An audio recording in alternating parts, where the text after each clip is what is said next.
hindi mo naman siya kailangan subukan para malaman kung masama ba siya talaga. Ang dami ng nasirang buhay dahil dun.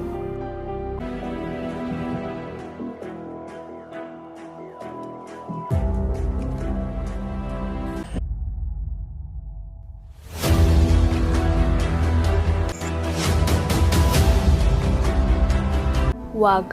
Wag. Wag. Wag. Wag. Wag. Iwasan mo ang droga, huwag mong subukan.